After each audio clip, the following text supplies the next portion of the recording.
महावीर मंदिर की कुछ उपलब्धियां हैं, जिनमें से एक उपलब्धियों पर चर्चा करूँगा।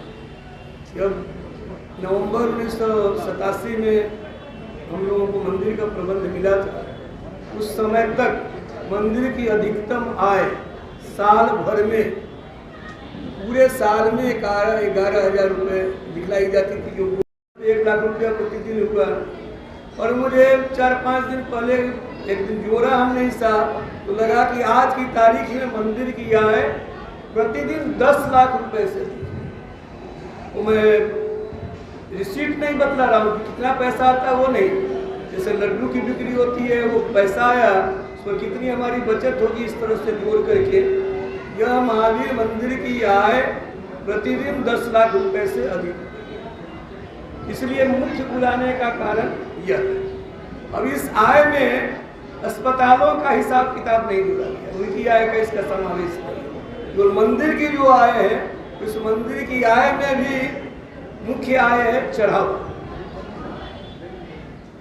दूसरा है जो पूजा पाठ के लिए शुल्क आता है, तीसरा है कोई चंदा देना चाहते हैं, और विराट रामायण मंदिर के लिए नहीं, कैंसर संस्थान का जो चंदा आता है वो वहाँ भेज देते हैं। यहाँ पर जो मंदिर के लिए कोई भक्त देना चाहता है चंदा।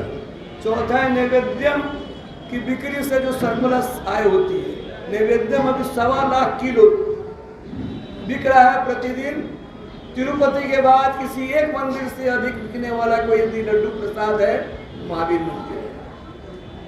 चौथा, बाकी जो पूजा सामग्री, फूल माला है, किताब की दुकान भी अब चल रही है, इसके अलावे राशि रत्न है, पूजा सामग्री है, इनसे जो बचत है आय है और बैंक ब्याज है। यह महावीर मंदिर की अपनी आय प्रतिदिन 10 लाख रुपये से अधिक है।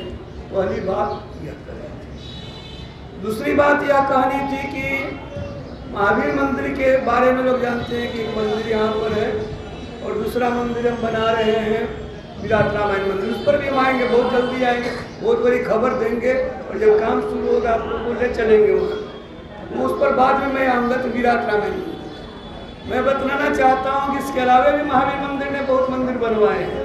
आप हाजीपुर चले जाइए, कुनारा घाट पर, जहाँ भगवान आए थे गज को बचाने के लिए ग्राह से, वहाँ पर हम लोग को एक विशाल शिवलिंग हम लोगों को दिखलाई पड़ा था, जो जमीन में पड़े हुए थे। लोगों ने बताया 40 साल से पड़े हुए गड्ढे में, लेकिन किसी ने कोई छप्पर भी नहीं डाली थी। हम लोगों ने बहुत बड़ा मंदिर बनाया है, जिसका नाम विशालनाथ मंदिर है, जिसमें न केवल उस शिवलिंग की स्थापना है, बल्कि जयपुर से संगमरमर की मूर्ति में सारा शिव परिवार है। शिव जी हैं, पार्वती जी हैं, गणेश जी, स्कंद जी हैं, अभिनंदी महाराज जी हैं। वो दूसरा मंदिर वहाँ हम लोगों ने बनाया। तीसरा इस्माइलपुर में जो पुराना मंदिर था, उसकी मूर्तियाँ चोरी हो गई थी, 10 साल हो गए होंगे पहले हम लोग के मिलने के पहले, और मंदिर जर्जर होकर गिर गया था। हम लोगों ने बहुत खूबसूरत, इस मंदिर से भी खूबसूरत, इतना बड़ा तो नहीं लेकिन खूबसूरत, बहुत खूबसूरत मंदिर, जिसमें बेस्ट क्वालिटी का मार्बल ग्रेनाइट लगाया है, वहाँ राम जानकी मंदिर की स्थापना की है। इसके अलावे एक हम लोग गया में माधवानंद ठाकुरवाड़ी मिली थी, उस मंदिर को भी हम लोगों ने भव्य नवनिर्माण कराया है। और सबसे आकर्षक केंद्र जो बनने जा रहा है, खासकर मुजफ्फरपुर का, वो साहू पोखर मंदिर है। दिलीप साहू जी इसके ट्रस्टी थे। जब उनको लगा कि बहुत दिन जीवित नहीं रहेंगे, इतने बड़े विशाल मंदिर का राग भोग भी नहीं चल पाएगा, तो उस समय उन्होंने महावीर मंदिर को लिख दिया था। उस समय रामकृपाल जी थे अध्यक्ष, उन्होंने अनुमति दी थी और साहू पोखर मंदिर बन गया है। तालाब का जीर्णोद्धार हो गया है। वो सब हम लोग रचनात्मक काम करने वाले आदमी हैं। किताब लिखूंगा तो बतला दूंगा उस दिन क्या घटना हुई, बीच में मैं कुछ नहीं। अभी एक मेरी किताब आई ना, दमन तक्षकों का, जब तक मैं पुलिस में था, दूसरी किताब का नाम भी सुन लीजिए, समर काल नेमियों से। तो मेरी जब कोई किताब आएगी तो मैं रिटायरमेंट के बाद जो काम कर रहा हूँ, कैसे मंदिर बन रहा है, क्या बन रहा है, वो मैं लिखूंगा। बोलना मैं इसलिए मैं खर्च का मैं बतलाऊँ। खर्च तो यहाँ बजट बना हुआ है जो हमने सर्कुलेट किया था। बजट में आपको बतला दूँ एक मंदिर का अपना व्यय होता है। इसके अलावा जो पैसा बचा ये जा रहे सारे मंदिर का जीर्णोद्धार वगैरह हो रहा है वह है। इसके अलावा एक दिन बताऊंगा कि एक नया हम लोगों ने हेड शुरू किया इस बजट में, गरीबों की मदद। असल में हमारे धर्म के 4 स्तंभ है, वो सब लिखा नहीं है, सोचा किसी और दिन बोलूँगा। पूजा पाठ है, हर आदमी पूजा पाठ करता है, एक स्तंभ दिया। दूसरा है दर्शन, भगवान है, आस्तिक नास्तिक अद्वैत ये दर्शन है। तीसरा है नैतिक मूल्य। चौथा है परोपकार। इनकम टैक्स में परोपकार के 4 स्तंभ हैं।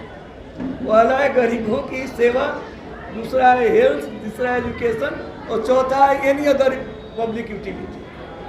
तो पहला जो गरीबों की सेवा है, हम लोगों का हेड अलग नहीं था, वो हेड अलग है। उसमें कितना रुपया हम गरीब मरीजों के इलाज के लिए दे रहे हैं। सब अस्पतालों को दिया गया है कि आप 10% बेड छोड़ दें, 20% डायरेक्टर छोड़ दें, 50% तक माफ़ करें। जो लोग करते हैं 50% हम मंदिर से इनको रिइंबर्स करते हैं। कैंसर संस्थान में हर साल 5 करोड़ के आसपास गरीब मरीजों को माफ़ी दी जाती है, उसका 2.5 करोड़ हम देते हैं। इस तरह से वो पैसा जो अलग अलग उसका बजट में बना करके बोर्ड को भेजा गया। किसी एक दिन हम बतलाएंगे कि यहाँ का पैसा, एक एक पैसा जैसे बजट बनता है ना, कहाँ से आया कहाँ गया, वो लंबा विषय है, वो फिर सब डाइल्यूट हो जाएगा। इसलिए आज इतना ही रखा जाए। हाँ, राम मंदिर के लिए 10 करोड़ रुपया में से 6 करोड़ हम लोग दे चुके हैं। जुलाई में इस साल का जो ड्यू है, जुलाई में 2 करोड़ देंगे, 8 करोड़। और यदि वो जिस दिन वहाँ उद्घाटन करेंगे उसके 15 दिन पहले 2 करोड़ रुपया हम लोग दे देंगे। 10 करोड़ का जो हिंदुस्तान में एक व्यक्ति या संस्था द्वारा दिया हुआ सबसे बड़ा दान है।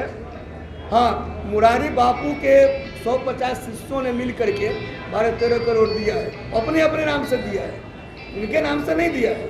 लेकिन किसी एक व्यक्ति या संस्था ने राम मंदिर को सबसे अधिक दिया है तो महावीर मंदिर ने दिया है। 10 करोड़। सर एक सवाल है, 2 तरह की बातें हैं। एक तो आय की बात है।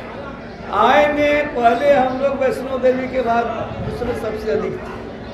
आज की तारीख में राम मंदिर, अयोध्या और काशी विश्वनाथ का भी कॉरिडोर बनने के बाद वहाँ भी काफ़ी वृद्धि हुई। उन लोगों का आंकड़ा नहीं मालूम है प्रतिदिन का कितना है, लेकिन अब हो सकता है कि वो लोग हमसे आगे जाएं। लेकिन वही मंदिर जो देश का तीर्थ नहीं हो, जो तीर्थ है, जैसे तिरुपति तीर्थ है, आज से नहीं, रामानुजाचार्य जी उनके पहले से तीर्थ है। काशी जब से सनातन संस्कृति है तब से जो तीर्थ है, उनकी आय की बात नहीं करते।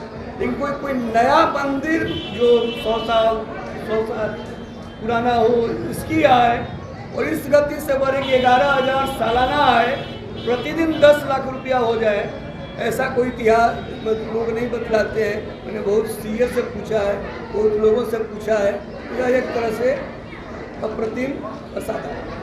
11,000 से 10 लाख का ये सफर रहा, ये कैसे? ऐसा है, मैं बतला दे रहा हूँ। 11,000 रुपये सालाना है तो महीना में 1,000 भी नहीं होता है, प्रतिदिन में तो जोड़ना पड़ेगा, 30 रुपया है, कुछ होगा। ऐसा रहा कि धीरे धीरे हम लोगों ने मिलने के बाद भी काफ़ी था, करोड़ के पास था, लेकिन बाद में हम लोगों ने इसको 1 लाख रुपया प्रतिदिन तक पहुंचाया। और आज व्यवस्था और हाँ, कोविड में कम हुआ था, बंद था, सब था, लेकिन ये जो अपसर्ज हुआ है, इतनी वृद्धि नहीं, ऐसे काट कर दिया है आपने, उसको बाकी काट दीजिए, राम काट कर अनुरोध कर रहा हूँ कि राम रसोई वगैरह नहीं छापिए। मुख्य जो है यही जो 3 विषय हमने बतलाया, क्योंकि हम राम रसोई पर बोलने जा रहे हैं मंगल को, तो इसलिए वो विस्तार लोग आपको बतलाएंगे, फोटो को सब दें। तो यह 3 क्या बतला रहा था मैं, 3 हाँ, तो एक आप कुछ साल पहले आप लोगों ने छापा होगा, 5 साल 7 साल समय बीतते नहीं ख्याल आता है। 1 लाख रुपया प्रतिदिन हमने घोषणा की थी कि मंदिर क्या है, प्रतिदिन 1 लाख रुपया। आज की तारीख में 10 लाख रुपया प्रतिदिन है। यही खबर देने के लिए, हाँ जब से कोविड खत्म हुआ है तब से लोगों की भीड़ जो है बहुत बढ़ गई है, चढ़ावा बढ़ गया है, लड्डू की बिक्री बढ़ गई है। पहले जो 60,000 से 80,000 बिक्री होती थी 80,000 से 1 लाख पर पहुंची, आज 1 लाख से 1.25 लाख है। मतलब अभी इस महीने में 2 महीने से 1.25 लाख से अधिक है, इस महीने में भी 1.25 लाख से अधिक होगा। ये कोविड के बाद बढ़ी है और भी बहुत सारे कारण हैं। राष्ट्रपति जी आए, जब रामनाथ कोविंद जी थे राष्ट्रपति जी आए, उन्होंने घोषणा की कि मनोकामना मंदिर है, जो कोई मनोकामना करता है उसकी पूर्ति होती है। तो बहुत सारी बातों का लोग देख रहे हैं कि विकास कार्य हो रहा है, ये काम हो रहा है, वो काम हो रहा है, इसी लोगों का सहयोग बढ़ता जा रहा है। और राष्ट्रपति द्वारा घोषणा की है मनोकामना मंदिर है, जो कोई मनोकामना मांगता है पूरा होता है। ये सबका जनता पर प्रभाव होता है। इसलिए यह मैंने बहुत लोगों से पूछा कि कितनी आय होगी, तो 3 लाख से ज़्यादा प्रतिदिन कोई नहीं बतला पाया है। हमने कहा कि 10 लाख पार कर गया है। और एक जो बतलाया था कि बोर्ड को जितना हम लोग शुल्क देते हैं इस साल देने जा रहे हैं, तो हम लोग हर महीने कुछ न कुछ 5 लाख 10 लाख भेजते रहते हैं। इस बार जो 22-23 का देने जा रहे हैं, हो सकता है कि बिहार के सारे मंदिर मठ मिलाकर जितना दें उसकी बराबरी या उससे भी अधिक ही हम लोगों का शुल्क होगा, 1.25 करोड़। क्या राम मंदिर निर्माण में